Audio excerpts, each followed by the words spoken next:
So நீங்கள் ஒரே நேரத்தில் 2-3 படங்கள்லாம் பண்ணுவீங்க. அது எப்படி how do you cope up with பிஎட் இந்த ஹேர் ஸ்டைலாக இருக்கட்டும், உடம்பா இருக்கட்டும், ஹவ் யூ கோப் அப் ஒரு படம்? இல்லை, ஐ மேனேஜ் டில் நவ். என்னென்னா ஒரு படம் முடிச்சுட்டு தான் அடுத்த படம் பண்ணுறதுமா. I don't commit myself like that. ஏன்னா அப்போ தான் நம்ம வந்து 100% அந்த படத்துக்கு கொடுக்க முடியும், அந்த கேரக்டராக இருக்கணும் அப்படின்றது தான் என்னோட ஐடியா. இது வரைக்கும் அதான் பண்ணிகிட்டு இருக்கேன். இப்போ நான் ஒரு 4-5 months நான் படம் எதுவும் பண்ணலை. ஐ வாஸ் ஜஸ்ட் டிரான்ஸ்ஃபர்மேஷன் பார்ட்டில் இருக்கேன். ஸோ கதைகள் கேட்டுட்டேன்.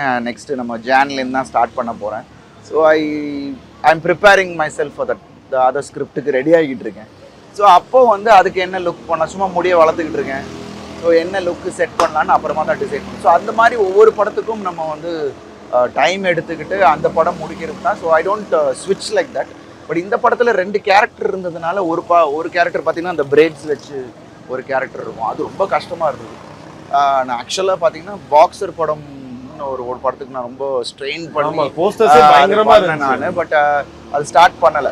ஜஸ்ட் டிட் 1-2-3 days தென் அது அப்படியே ஸ்டால் ஆகிடுச்சு. சரி, அந்த லுக்கை வந்து இதில் நம்ம யூஸ் பண்ணலாம் அப்படின்றதுனால தான் நான் இந்த டைரக்டர்கிட்ட பேசினப்போ, சார் சூப்பராக இருக்கும் சார், பண்ணுங்கள் சார் அப்படின்னு.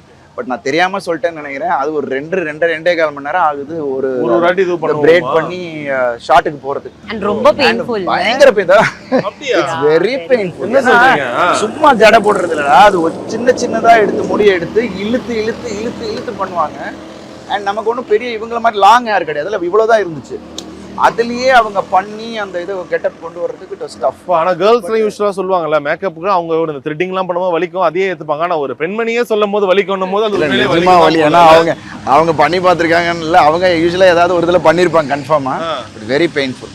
பட் ஆனால் அது படத்தில் அந்த லுக்கை பார்க்கும் போது நம்ம எல்லாரும் நிறைய பேர் இப்போ அப்ரிஷியேட் பண்ணிட்டு இருக்காங்க சார். அதுவும் மான் கராத்தேக்கு அப்புறம் திருக்குமரன் சார் இந்த கதையை வந்து சொல்லும் போது ஐ ஃபெல்ட் எனக்கு வணங்கான் ஒரு பேட்டர்ன் இது அப்படியே கான்ட்ராஸ்டாக வேறு மாதிரி இருக்கும். அண்ட் ரெகுலர் படங்கள் மாதிரி இல்லாமல் ஒரு ஃபில்ம் மேக்கிங்காகவும் சரி, நெரேஷனாகவும் சரி, இது ஒரு மாதிரி வேறு மாதிரி ஒரு உலகத்துக்கு நம்மளை கொண்டு போகும் அப்படின்றது எனக்கு சந்தேகமே இல்லை. I am sure it's gonna to excite the audience and ஒரு என்டர்டெய்னிங் ஃபிலிமாக கண்டிப்பாக இந்த படம். சூப்பர். அண்ட் சித்தி, நீங்கள் சொல்லுங்கள், வெந்து தணிந்தது காடு, அதுக்கப்புறம் ஒரு படம் பண்ணீங்க. அண்ட் எங்கடா இவங்க காணா போயிட்டாங்களேன்ற மாதிரி ஒரு கவலையோடு இருக்கும் போது வி ஹேவ் ஒரு குட் அப்டேட் வித் ரெட்டை தலை. ஸோ எப்படி இருக்குது? ஏன்னா படம் ஒரு ரேசியான ஸ்கிரிப்ட் அதெல்லாம் சொல்லும் போது how was your chemistry with Mr. Arun Vijay? Oh my god, wow, like racy ana I think in the padam I think very level racy irukku, if I may say it myself. And sir, I have seen a lot of his work, nariya movies already paathitte. Ana we saw one preview, நம்ம டீமுக்காக ஒரு preview we had watched and I was blown away. I have really gone to sir and I was like, sir, you are taking away all the awards, God willing. Okay.